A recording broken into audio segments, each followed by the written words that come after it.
They're good at kicking ass. Hey, that's on film now. Woo! That's true. You know, and they know it, and they're proud of it.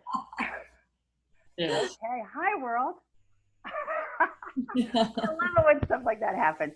This is Cara St. Louis, and this is a roundtable discussion that I've been wanting to have for several days now with some amazing people. These are amazing women who live in Santa Rosa: Juana Castanheira, Tamara, Davies, and Katrina Phillips. They have a lot to say about this. They're boots on the ground over there, and they have, all three of them have their own personal view of what's been going on since the Santa Rosa fires. Now, before we get started, I should just say the reason I'm particularly interested in this was every year I try to do an event at Ion's Earthrights in Petaluma because I find it to be such an extraordinary venue. It's just an extraordinary place to go and talk and have, you know, give lectures and things. And so this year I had I've been planning it for a year. On December 1st, there's a lecture. I'm going to go ahead and give a lecture, but it's changed a bit now. The lecture this year has been called Reverse Engineering the Trance. Let's Go Deeper. And it is about social engineering, specifically the social engineering of the last 200 to 250 years, when they just opened up both spigots and started drowning us in social engineering, okay, and all of the ways that that's come down to us. And the reason that I got interested in that is because, all right, just tell you a little bit of my story. Most of you probably already know this, but in 2010, my mother actually died. She was actually killed. She had a high security clearance with the U.S. Navy, and her death led me to look into some rather nasty things because she'd worked with Operation Paperclip scientists all over the world. She'd worked with contractors who wanted to get work out of DARPA. Okay, I mean, you know, my mom saw some stuff, okay? She never told me what it was because she couldn't. She couldn't. But she did tell me that you scared the hell out of her. Anyway, in 2010, she was walking to church, and she was run over in the street. And she died in my arms about 4 hours later. And it led, this gut feeling that that was not random, led me to, believe it or not, come face to face with the idea of chemtrails first. A lot of people, that's their entry. The entry is chemtrails because you can see it in the sky. It's the most visible thing. But it didn't take me very long before I got past that into needing to know why it is that we have become entities that will allow this to happen to ourselves without resistance. And that we will often participate in this happily, thinking that we're doing a good thing. You know, it's a bit insane. It's a bit insane. So my activism came from that moment. I have 3 children whom I care about very much. And I want to go down swinging because of them, don't you? So it's come from that to now. And the social engineering piece is a big part of that. When I see the things that happen in Santa Rosa, my opinion, not being there, I'm not there. These ladies are there, so they have an expert status I don't have. But my immediate reaction was, well, I think they're probably after the Emerald Triangle. The Emerald Triangle is like the Napa Valley of medicinal marijuana growth, which is something I support wholeheartedly, 1,000, 2,000, 3,000%. I'm somebody that thinks this planet should be covered in hemp because it's the healthy thing for this planet. And lo and behold, it's in the same area where William Randolph Hearst was a powerhouse. And in the early 20th century, he demonized marijuana. He demonized marijuana, bringing the whole reefer madness thing to us because he had logging interests, folks.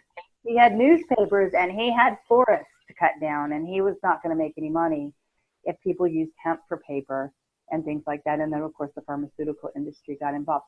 So this is why I'm thinking that the Emerald Triangle, which was enjoying some pretty serious popularity and success, might have been part of the reason that whole area of Napa burned. Anyway, I don't want to continue to talk. I want them to talk. These ladies, I want them to talk. Juana, tell us a little bit about yourself and how you got to Santa Rosa, honey. I'd like them to start. Okay. We have a wealth of information. Okay, I bet you do too, though. Tamara, tell us who you are. Let's see. A Jacqueline of all trades, master of none. Okay, good. I have interests in many different in facets of life. We moved up here from LA about 6 years ago. We really kind of energetically got kicked out, and energetically opened up, and it was just perfect how we landed here. And coming up here, it's been incredible for us, for our healing self, because we were able to communicate with people in a way that wasn't so corporatized. I mean, you don't realize how corporatized everything is until you actually remove yourself from it. And in removing ourselves from it, all of a sudden we found a free flow of energy that we had never experienced before, this sort of organic flow. And as a result of that, it's just really opened us up, our creativity up, and opened our eyes up. But prior to us moving up here, we had been researching since, well, I had been researching since 9/11, many different scenarios as to what has been going on this planet and what we're dealing with as a population. And so it's interesting that, you know, when we thought we'd come up here, we thought, oh, we're kind of in this community where nothing really ever happens and it's all safe, protected, and you know, we find ourselves in the middle of this. So you know, my profession has been a number of different things, which it doesn't really matter, you know, when it's coming to talk about the subject. But as a result of my interest in life and being a part of bank, trade, and finance, we both were for 5 years. We got a lot of inside information, and in getting that inside information, it opened our eyes up as to what the controlling factions are, and how they do it. And you know, most people didn't have that. We got the school of hard knocks. We really got our butts handed to us in that one. But we got a great education out of it. So so that's a little bit of my background. Okay. And Katrina, lovely lady. Hi. What do you want to say about yourself? Well, we've been together for 13 years, and so we found that we were at such like minds that there is no rabbit hole that we have not ventured into. And she's very right. When we moved up here, we felt like we were in this little pocket of sunshine and wine and butterflies and birds. You know, and it's so beautiful. The people are so lovely. We just fell in love with it, and we felt very safe, you know. I lived here for, you know, I've lived in Chicago, I've lived in LA. I'm very used to gunshots, you know. It's a normal thing. Whizzing by your head. It's a normal thing. And I realized, I think it was about 3 years of living here, I realized I heard a car backfire, and somebody went, "Was that a gun?" And I was like, "It wasn't a gun." And then I thought about it, and I was like, "I've not heard one gunshot here. This is awesome." Oh my God, yeah. You sissy, stop that. Yes. Okay. Okay, so now, Juana, can you say something about yourself? I'm also a newbie here in Santa Rosa. I've been here maybe 4 to 5 years, and I too came here to heal. I'd lived in San Francisco for like 30 years, and I lived in the hood. I lived in one neighborhood where there were gangs, and I had no idea. And we took gunshots all the time. And it didn't even faze me. All I knew was like, I should not walk by myself at night. Anyways, so I moved here, and I've always been in big cities. I grew up in Rio during the military dictatorship. You know, I know what that's about. And moving here was so interesting in the beginning. I just couldn't believe how peaceful and quiet it was. It was like, wow, this is amazing. Anyways, but having this event happen, and I'm a holistic practitioner, so and I've also gone down lots of rabbit holes, and but having this event, and I've been through hurricanes and earthquakes, and I've never even batted an eye. It's like no big deal. But this was really different. This just shook me at my core. Yeah. And I'm going to jump right in. Okay. You know, I live on a cul-de-sac. The fire came about 2.5 miles from my house. All of us on the block really, you know, banded together, and we were texting each other, and everybody knew where everybody was. It was an amazing feeling to feel part of a community so intensely. But as a holistic practitioner, I was going to different sites to volunteer, to help people through their trauma, whatever. And it took a toll on me. I had to pull back a little bit, but I was aware of where all, you know, where everyone was being shuffled to. And then I started listening to the stories of like what's happening at the Veterans Building and what's happening in FEMA, how's FEMA handling people, and the Red Cross, and hearing it from just, you know, massage therapists and Reiki practitioners, and starting to see how people were being treated, and was just curious, you know. And then I left because I went to San Francisco to get out of here because it started getting a little bit too intense for me. Yeah. And I realized, I mean, for me, what I've come away with is that, I mean, we had 10,000 firefighters here, and like 1, 2, 3, boom, they're all here. And we had, I mean, the police, I mean, it was just massive mobilization of first responders and government people, you know. Yeah. And and they were fabulous. And I'm sure most of them have no idea what happened, or maybe they do. But California has always been kind of a rebel state. You know, we like to do things our own way, and we always kind of lead the way. But for me, what I walked away with is like, wow, social engineering. Let's make sure that all these people trust the authorities 110%. They're not going to question it. Do this, go here, leave, whatever. That the people are just going to be so trusting of all the government officials, they're not even going to bat an eye. And that's what when I was driving back, that's what hit me. It was like, oh my gosh, they just want everybody to trust their lives, their children's lives with the government. And to not even, but now I'm noticing that people are starting to wonder, like, am I going to be able to rebuild or not? I've had quite a few clients that lost their homes, so I'm in touch with them.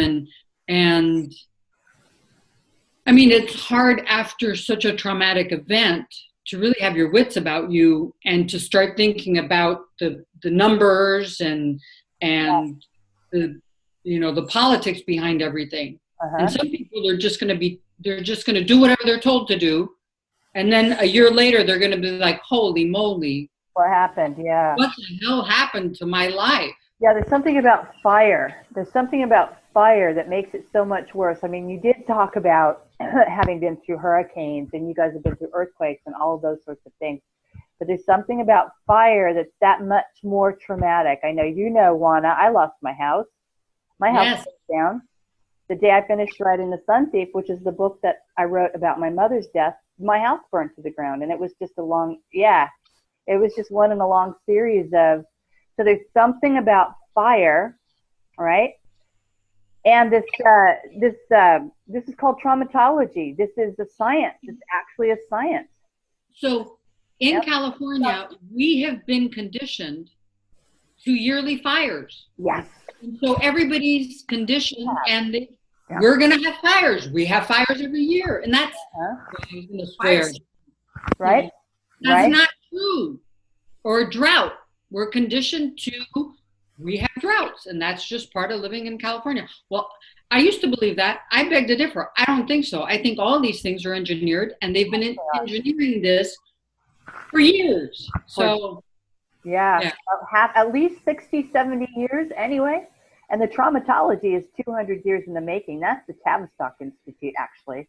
I mean, they're really, really, really good at this stuff. But this is one of the reasons that this event, I don't want to let this event slide under the carpet. I don't want to let this event go by. I want this event to stay. I want us to talk about this event in context of what I'm bringing, what Mark McCandless will bring in terms of I think I said that to you before we started filming. My friend Mark McCandless is going to either be here in person at the lecture. He's trying very hard to get there. If he can't get here from Reading, he will Zoom it in for the whole lecture and talk about potential causes. Nobody knows more about submicron-sized particles of the crap that's fallen on us from the sky that has saturated California, that has made California nothing but a matchbox, a tinderbox, okay? And advanced weapons. So he's going to be absolutely an amazing part of that conversation, you know?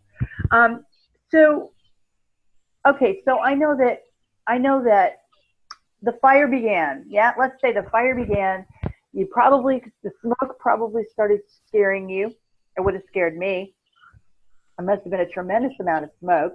How did you, and also you talked about, I'm getting ahead of myself here. I want to talk about the moment, the fire, the smoke, passing out, masks. I know Katrina did that.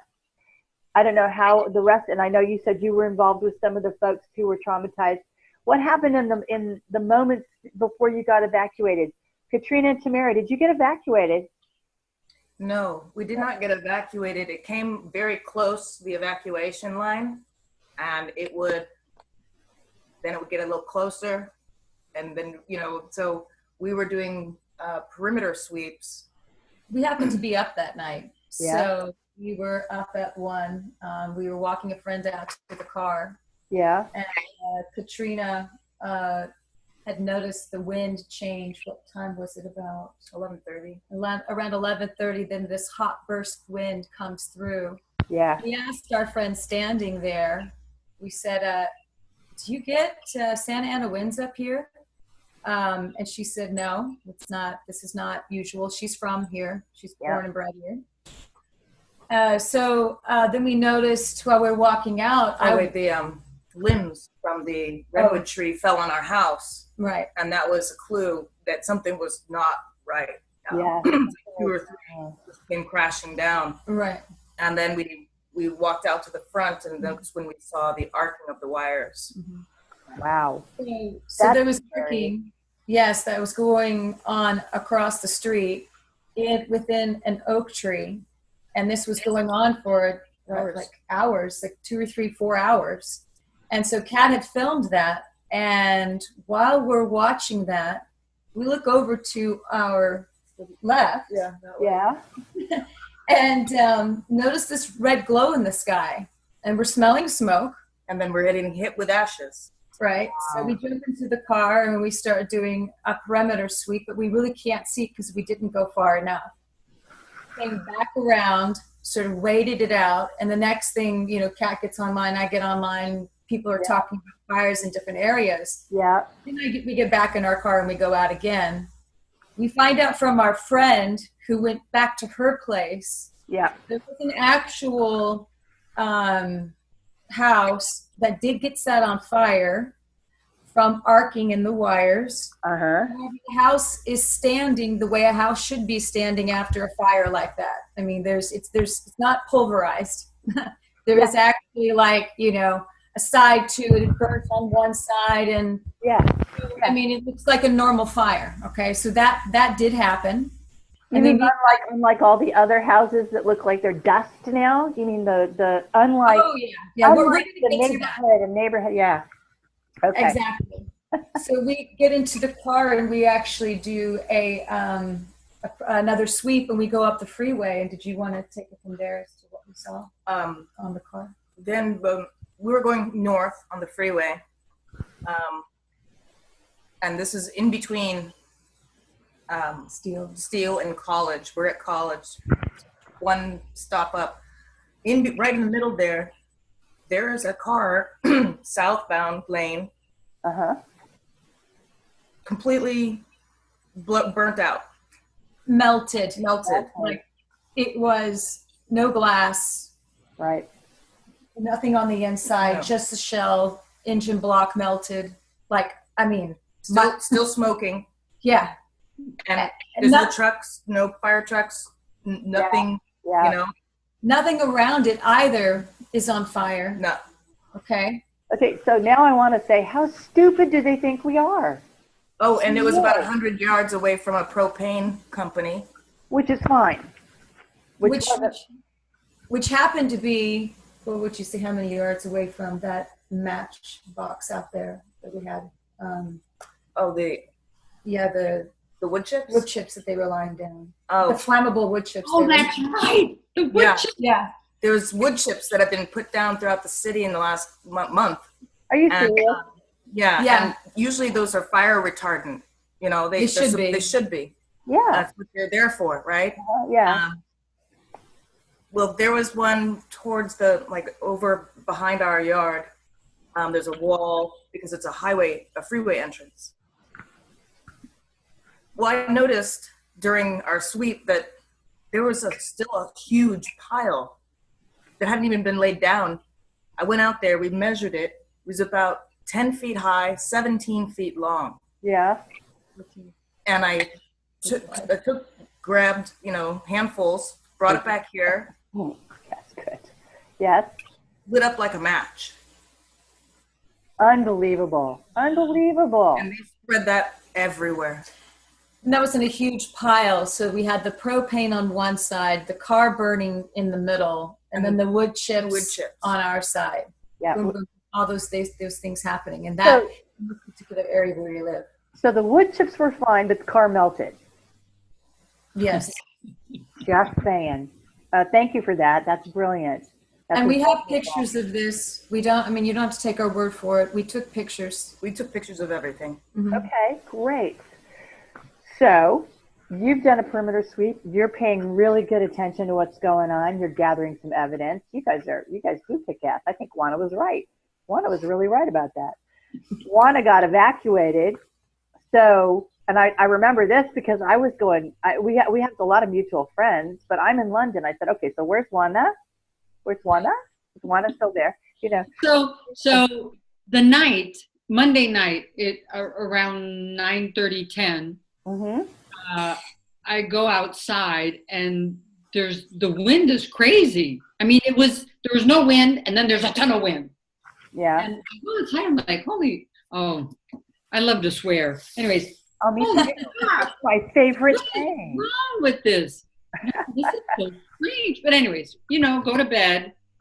My neighbors, they start banging on our windows, getting us up. It was about 4:00 in the morning. Wow. So I woke up and I'm, what on earth? And they're like, get up, you got to evacuate. And I'm like, what? Yeah. Anyway, so I got my brother was up here visiting. So, anyways, they told us to pack a bag. And I'm like, what am I going to take? I think just. Yeah, I know. I mean, that's kind of. I don't even know what I put in the bag. And we drove. So we left like at 4:30. We left to Petaluma, which is. I know Petaluma, yeah. Yeah. All my neighbors, they were just like driving and they're just going. And I'm like, I'm not going to drive all night. Right. I'm tired. So I get off the freeway in Petaluma and I'm like, I tell my brother, I said, I'm just going to find a quiet street and we're just going to park and we're going to sleep in the car. How does that sound? Yeah. So that's what we did. And we slept for about 2 or 3, I don't know, maybe 4 hours. We woke up because I was hungry. And I look over and it's a cemetery. I'm looking up, oh, that's kind of appropriate. Anyway, so then we had breakfast, and the breakfast place in Petaluma was packed to the gills. And everybody was like zombied out. And then, everybody, all those TV screens everywhere, and everybody's looking at the screen and they're eating their eggs. And I just kept saying, Frank, this is weird. This is weird. So we came home. I came back home. Yeah. Okay. Then everybody had these alerts on their phone. Nixle.us, I think is. So everybody was getting alerts, and that's how you could tell whether you needed to be evacuated or not, or whatever. And I came home and I stayed, and Frank went back to San Francisco. Right. And I stayed Monday, Tuesday, Wednesday. I have to ask you, Juana, what was in the suitcase after all? Did you pack up all your forks and your butter and stuff, or what? No.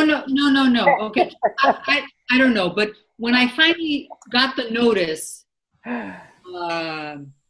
potential evacuation, which was Wednesday night, then it was like, holy, I better pack. And then I sat there like, what do I, and someone had posted on Facebook, what to pack. Yes, I think it was Bobby Ray who did that. He did a lot of things. That's actually who I stay with in Petaluma when I'm visiting. So he did a lot of work in that way. My passport. That's right, my passport. Yeah. So then I went through and oh my gosh, I packed 3 suitcases, and I went. I'm like, my shoes. Well, I don't want to have to buy shoes again, so I packed so much stuff. Oh my gosh, it was crazy. And I just packed up my car, my mother's silver. Never forks. What? You did pack. I did. I would have never. How did I know that? No. What happened was, we're watching all these houses that are incinerated. I know. And they're talking about the windows and the tires. And I'm thinking, oh my God, normally in a fire, jewelry and silverware, they remain. Yeah. And I thought, well, none of this is going to remain. So I packed all my jewelry, my mother's jewelry, and the silver. Otherwise, I would have never, it's like, but I didn't pack any photos. It's like, who cares about the photos? I don't know. They're in here. And, I don't know. Maybe you care about. I love you, Juana. I just love you to bits. I was just trying to tease you, and this has become the most interesting part of the conversation. Okay. So, anyways. Okay. So you're back, but then you get re-evacuated. You guys never had to leave. So what about FEMA? What about the Red Cross? What about all that? Because you've already brought that up, that was like a significant. Well, the angle that I know, and I'll just keep it short because the angle that I know is one of the holistic practitioners created a group, an online group for body workers and blah, blah, blah. And they had spreadsheets, Excel Google, whatever, and shifts and locations, and it was insane. I don't know how these people think of doing that kind of stuff. And then so they would go to a site, and all of a sudden FEMA would throw them out. No, you can't do your work here. You got to do it in the parking lot. Or they'd go to volunteer in a specific spot, and they'd be relocated, or they'd be closed down.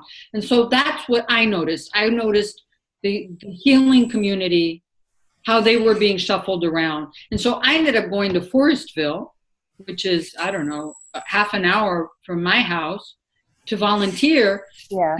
I didn't want to have to deal with FEMA. I mean, I'm not a belligerent person, but if I'd gone to, the fairgrounds, and if I had been treated like they were, I don't know, I would have said a couple things, and maybe I would have gone to jail or something. So I'm like, these are stories that we're hearing, though, from every disaster area all over the country. this year, maybe in the last 6 months or so, starting with Houston, that FEMA has been denying people access to help, that the Red Cross was throwing away food, that people were bringing so that they'd have something to eat, that kind of stuff. Did you see anything going on with the Red Cross while you were there? No, but ask them. Let's see what they have. Okay. All right, ladies, what did you see? One thing I did read was, because when a disaster happens, people come from all over. Yeah. It was a woman from the Midwest with the Red Cross, and they arrived on, I believe, Wednesday or Thursday, and she was speaking to a woman who was setting up we call them the pop-ups, where it's literally just somebody shows up where there's a large group of fire survivors, and literally takes in donations and hands it out, food, water, clothing. And the woman from the Midwest, the Red Cross woman, said, by the time we got here, we were blown away because there was already 12,000 people on the ground already helping. Wow, amazing. Yeah, she said, we've never seen anything like that. We've never seen a city come together and help each other so quickly and so specifically and so well. And so I do want to commend the city of Santa Rosa for that. Just the people are really stepped up, and they continue to step up. Yeah. Now it's been exactly 1 month, and the fires were going on for 24 days. Yeah. And it's amazing that the people still have the stamina to keep helping. At the same time, there have been reports of what has been going on at the fairgrounds regarding the Red Cross and police. There was a gentleman who has a YouTube channel called The Plain Truth, and he interviewed a gentleman there who is a fire survivor, and apparently the police came over to the fairgrounds, and there were apparent warrants out for people's arrest, and they identified them and took them out at night. And there were other at night staff, the Red Cross, with nurses, who the Red Cross, the woman that was in charge at night, was going through and deciding, I guess, between who was homeless and then who was homeless before the fire. Oh, I see. Yeah, trying to make the difference between, what type of homeless situation she was dealing with. And then she was just selecting people, women, children, it didn't matter, and throwing them out in the rain. Amazing. So that was happening, and that has been already documented. So I'm just repeating the story that's out there. Good, thank you for saying that. Yeah, definitely. That's outrageous. That's outrageous. That's just outrageous. Yeah. Anyway, okay, so let's change tack just a tiny bit. How many fires do you think there were? Because the reports were that within the, and this could be wrong, if you correct me if it's different than what you've been hearing, but the reports out here were that there were 90 separate fires started within the space of an hour. Is that about right? 90 that I heard. 90. 90. Yeah, 90. That's what I heard. That's more than I had heard, actually. But what is interesting is that, what's going through the news is 66 fires. Yeah. But when I did find a actual, I have to find this again because I think I forgot to take a photo of it. It was an actual map that went all the way up to Yuba. Yeah. And then all the way down past Santa Rosa. And it was just riddled with fire. Mm-hmm. I mean, hundreds. This is what's interesting about this whole scenario is that, since we were here throughout the whole time, we were hearing sirens going off every day. We feel that this was an ongoing fire situation. It wasn't just that one night.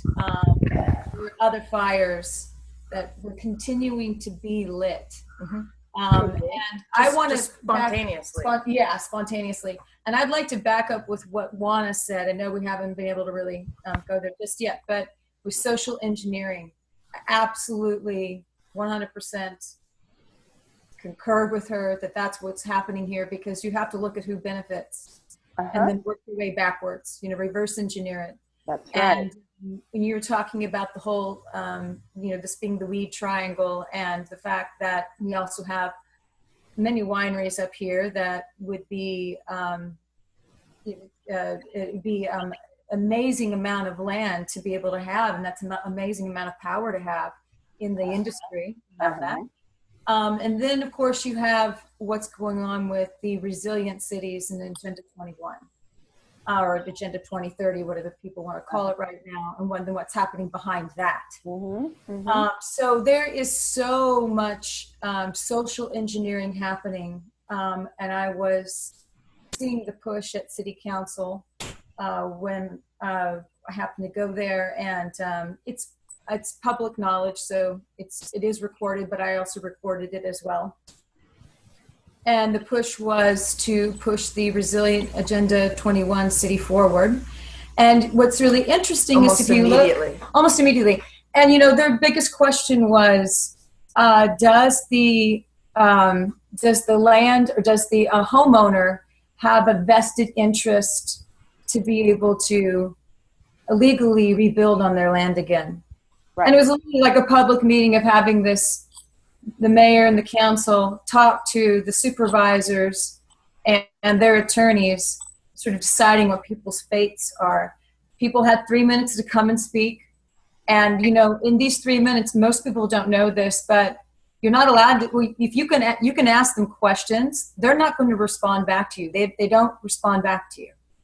They'll give you, a written statement when they feel like it, maybe never. But they give this illusion, right, that you have this voice, and there are homeowners coming up and stating, you haven't, heard our voices and the things that we want, and right. Moving way too fast. We need to slow this down. Right. And then you had a ton of people who were using these buzzwords for, I don't know if they are part of the machine and they know what's going on, or I don't know if they've just been brainwashed, but they're using those fancy buzzwords of green, no carbon footprint, sustainability. And, they're talking about stack and pack. So when you look at the fire map, all right, what happened here, and then the map of what they want to do for redevelopment in 2016 for the resilient cities, it matches where the fires were in Coffey Park and Fountain Grove. Interesting. It matches the fires in 2 other areas, like the Bennett Valley area and also the Valley of the Moon area. Right. And you compare where they want to actually put these stack impacts. They're right in there, and everybody's talking about it. That are rehabilitators or that are construction workers. They're talking about putting in high density homes, and people want to walk everywhere, and it's ride their bikes, and it's this huge push to put them in stack impacts, which they seem to think is going to be safer. Which I don't know if anybody's been in a high-rise fire, but I'd rather be on the ground in my home and have a chance at actually running out the door than having to run through a fire escape or out the window or. Right. Grenfell Towers is about 3 blocks from where I live. That was horrible. We just watched that one go down. And chances are there were about 500 deaths, but they still haven't owned up to that. But this is prime real estate. This is that social housing. They want to move those people out and repurpose that property because it's worth billions of dollars. So do me a favor, Tamara, or whoever wants to handle this. Describe a resilient community. What does that mean to, let's say, okay, let's pretend Santa Rosa becomes a resilient community. What's it going to look like? What are the facets of that? What are the aspects of that? Well, I'll say a little bit and then you can pick up. You go for it, Juana. Well, I have a client that just bought a new home, and it is one of these green homes. And she told me she was buying a home and it was a new house being built, but I had no idea that it was green. I went to go see her a couple of weeks ago, and she was showing me the greenness of her house. And you know, I'm all for green. Okay. But this is not green. It's basically all the appliances are all connected, and they're all like on a hive mind thing. Her refrigerator had a screen with a video thing playing, and then the calendar pops up, and I'm sure everything's connected computer, and it was insane. So I went to get some water, and I'm looking at a refrigerator, state of the art. It's a beautiful thing, but it's got all this technology on it. And I'm like, what is this? Wow. And she goes, you know, it's the greenhouse, blah, blah, blah, and all these new appliances, they all communicate to each other. And I was like, anyways. And who else do they communicate to, I wonder? Ever since she moved in, she's been having more health issues. Okay. And I had not put two and two together. Okay. You know, I left her house and I'm like, wow. And then it's like, okay, I guess I'm going to have to talk to her about all this wonderful green stuff that she was sold on, that she has a very sensitive bioenergetic feel. And anyways, so that's part of it, is all these appliances that are all controllable, but I don't know who. And then also people living in like 600 square feet. Like 4 people living in these really tiny spaces. So like it's Manhattan all over, because basically it's Manhattan. Yeah. And then getting people out of their cars and just on bicycles, which bicycling is great and walking is great. But basically, what I think is taking people's ability to move, their mobility away. Right. That's exactly what it is. They take away your mobility. Yeah. So that's as much as I figured out. What about you guys? What do you see as this? That was a perfect example. I'm so glad that you went for it, because what she's saying is it's inventory and control at the end of the day. And when they take these smart homes and hook them with their smart meters into their smart grids in your smart car and your smart cars that can only drive 80 miles before it needs a charge. Right. And they can turn it off anytime they want to if they don't need to go anywhere. Ultimate control, ultimate control.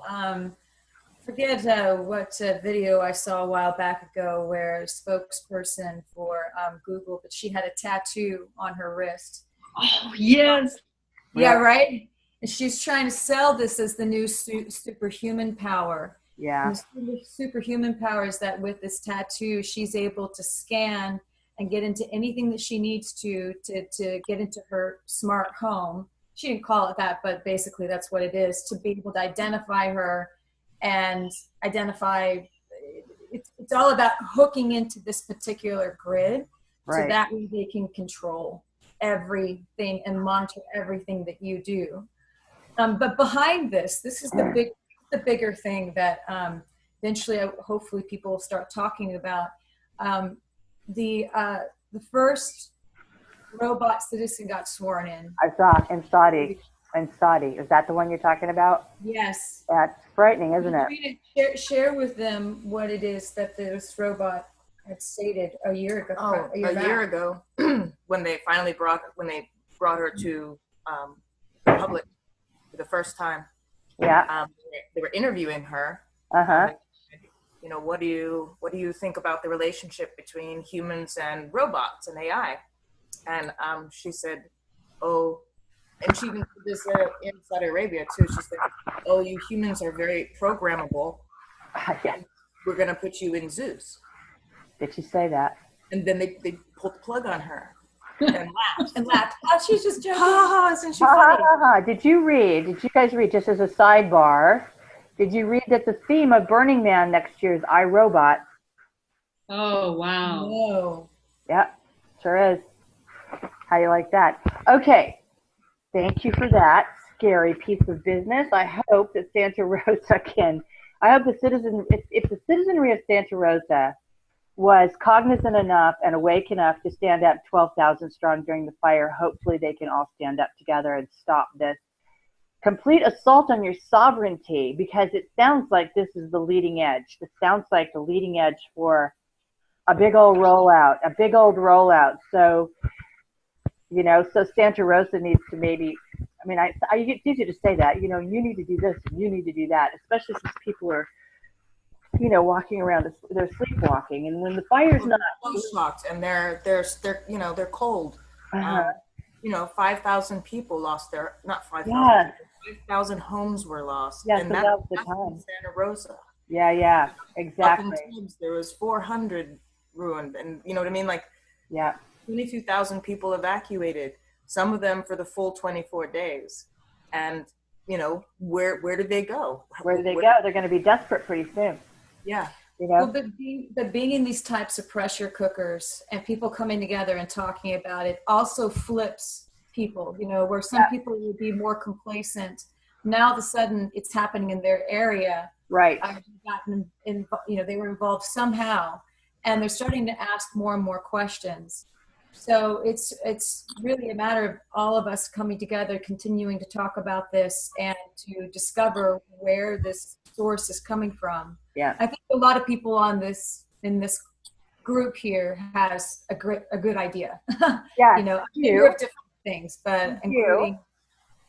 So there's two more things I want to talk about, and then we'll wrap it up with a recap of, I don't know, I'm trying to bring what I can bring, because I happen to be there anyway. So why not, try to help as much as I can. First of all, I want somebody to talk about the Emerald Triangle. I know that Kat was starting to talk about that Monday. Do you feel like you can speak about that? Because for me, that's one of the main primary targets. I agree.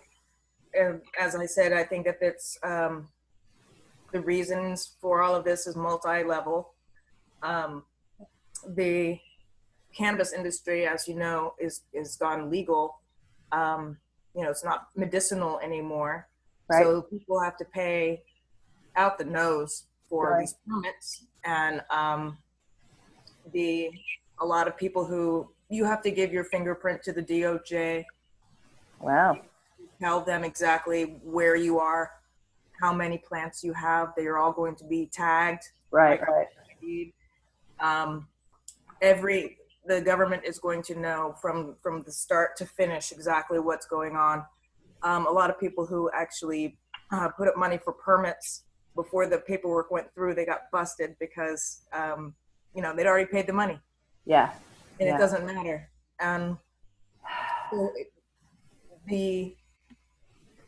Also, there's many fires up in Mendocino as well. Yeah. And a lot of farms got burnt down. And literally what I think it is, I'm not an expert, definitely taking away the mom and pops.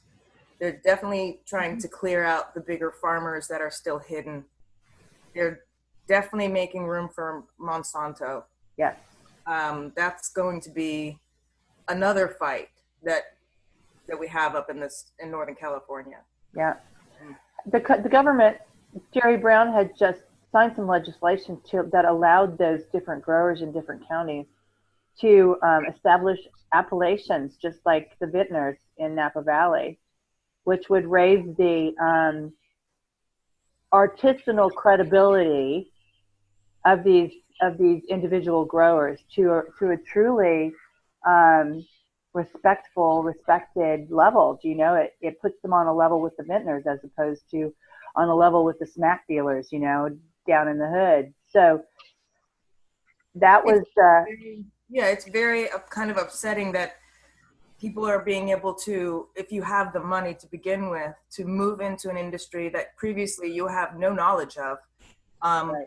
And you're set up to make millions and millions and millions, and yet the guy who got caught selling an eighth on the street is in jail for 20 years. Exactly.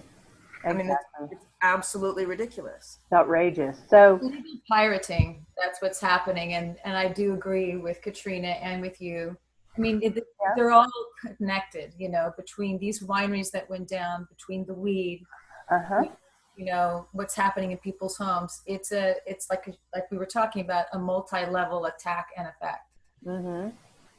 And it's really just this property they want, and they want to herd the residents there into this new sort of prototypical community and see how it goes.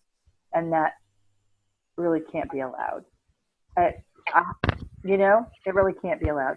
So what about, okay, I also want to just bring up, and I don't know that any of us know enough about this to truly talk about it. That's why I'm getting Mark McCandlish in here.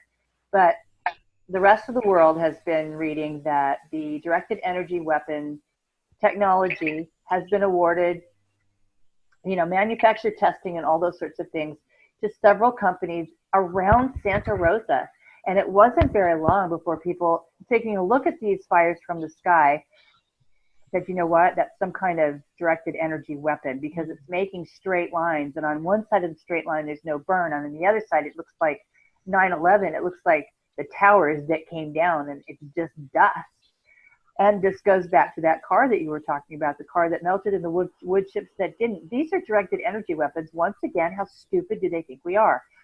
It just boggles the mind. You just have to keep saying that. How dumb do they think we are? But we have to say it out loud, or they will get away with it. We have to say it out loud, and everybody has to say it. So I don't know if anybody wants to speak to that, or shall we just leave that to Mark? What do you think? So there is one video, and that's the same guy, a plaintruth.info. Yeah. He did a video talking specifically about these businesses. Okay. You know, it used to be Hewlett Packard, and then it was bought out by I don't know who, and unfortunately I didn't write the names of all these companies. Yeah. But there's 3 or 4 of them, and they're all right around where the fire burned, but the fire just kind of protected them somehow, you know, like right below Fountain Grove, and it's right magic, isn't it? It's just magic how that happens. So I think his video is probably like 15 minutes, and he talks and he names them. He goes, okay, I'll have a look at that. I didn't write them down, but anyways, and one of my neighbors across the street works at one of these places. Really? Yeah, so she's probably around my age, and I don't think she has a clue. That's the thing, compartmentalization. Another part of the social engineering that works really, really well. You don't know what the guy next door is doing. You're making a hose, and you don't know what it's for, and the guy next door is making a hook, and then somebody's making a button. And nobody who works at the company knows that when all 3 of those things get together, you're going to have a bomb. Yeah. No one knows. So they have no idea what they're doing. That's compartmentalization. Has really, if you have no context, you cannot stand up for anything. That's what that's all about. Yeah. Okay. Yes. I was going to share just on our end with the blue flashes, because Juana, thank you so much for mentioning A Plain Truth.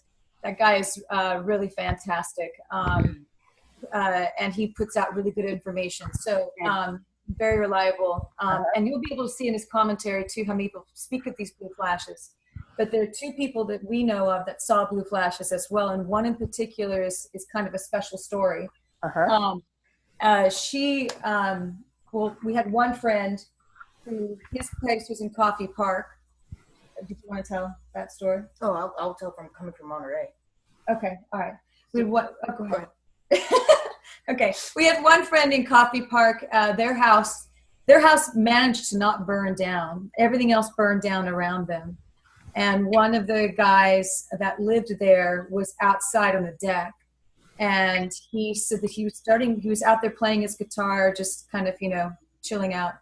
And he started feeling funky and weird, like he just had a strange feeling. Yeah. Didn't feel good on the inside at all. And went inside and came back outside. And when he walked back outside, he saw blue flashes, pulses going off. Yeah. In his ear. Okay. And then the other one that I wanted to share was then the yeah, okay, go ahead. He saw the blue flashes.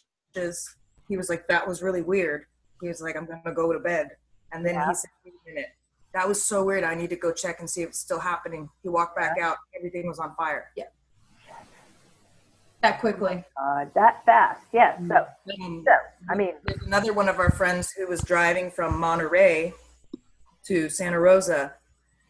She said that as she was driving, she saw these blue pulses in the sky. She thought that was weird. She reached down for her phone. Her phone started wigging out. Wow. And then all the electrics in her car went funkies to the point where she thought it was going to blow up. Wow. Oh, scary. And that's what they were finding in Napa, is that the pacemakers in people's hearts were going funky. Oh, God, What's really interesting, Katrina asked a great question online about whose alarms went off, like in-home alarms. Right. There was maybe one. So it must have messed with the electrical in the alarm system, because people are like, yeah, it'll go off when I cook bacon, but it's not going off when I have smoke coming in from everywhere. Wow, this is just crazy. Absolutely crazy. So here's one other little interesting story. Oh, the hotel. And the hotel. I'm not sure. Yeah, I should actually add this before I say this story. Okay. The hotel that its whole electrical wiring went down, data went down, and people could not get out of their rooms. So they were, breaking windows to jump out. No emergency lights. Yeah, it all just shut dead. down. It just shut down dead. And there was a fire coming right at them. Oh my God. So there's many stories. I mean, there's many stories. There's tons of stories like that. That's absolutely terrifying. Well, this one in particular is pretty great, and we're going to do our best to get her on film and have her talk about it, because she actually showed me the video as well. Great. She was up and driving around at like 1 o'clock in the morning for some reason. She was with 3 other people. She happened to be in the area, in the Coffee Park Pioneer area. She turned on her video and she videoed the Coffee Park area and the where the gun and ammo store is off of Pioneer and other areas, and none of the trees are on fire. Okay, just the buildings. Yeah, there you go. Devastatingly on fire, like burning hot on fire, but none of the trees in between are on fire. She also said, and she was over by the Kmart area too, picking all that up as well. Right. So this is what's really interesting. You're talking about her husband? No. Okay. She also said that she drove past the ammo store before it was on fire. When you look at the pictures now, you'll see that the ammo store went down, like a soccer store right next to it went down, and there was a flatbed truck in the parking lot that is demolished. Wow. No glass, just gone. Tree right in front of the truck is singed on one side, but it's fine. Okay. But when she went past it, she said it wasn't on fire yet. What was on fire was the parking lot. Like the asphalt. Oh. And she has video of this. Yeah, and I said, embers don't do that. Fantastic. No, of course they don't do that. And a down power line doesn't do that. I've lived in tornado country. I've seen a whole row of power lines go boop, boop, boop, boop, boop, boop. They were barking. Right. You know, maybe a transformer went, but no fire. Right. In addition to that, her husband is an electrician by trade all of his life. And so she said, I kind of know more than the average bear. Right. And she said, I thought it was very strange that, the fact that if all of the arcing was causing this fire, she's like, why is the substation not blown? She's like, the substation was fine, the PG&E substation here, but everything else around it was on fire. But that was fine. Amazing. So if it was electricity, why didn't the substation blow? Exactly. Because that's what the rumor is that people are trying to say that transformers blew. Yeah, I know. That's what they're trying to, okay, listen, guys, we've got to cut it off a little bit here. Okay. This has been an amazing conversation, though. This is amazing, and I am beyond stoked to get this information from people with their boots on the ground, out and about, okay?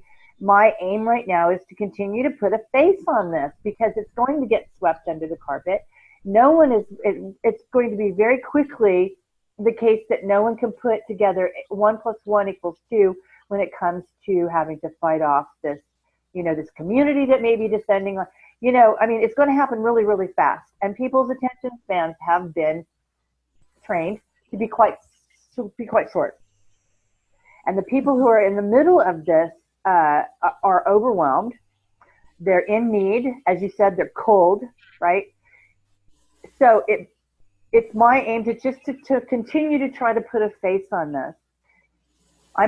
So anyway, I'm going to go ahead and deliver my lecture with some changes that will incorporate all this stuff up at Ions Earthrise, December the 1st.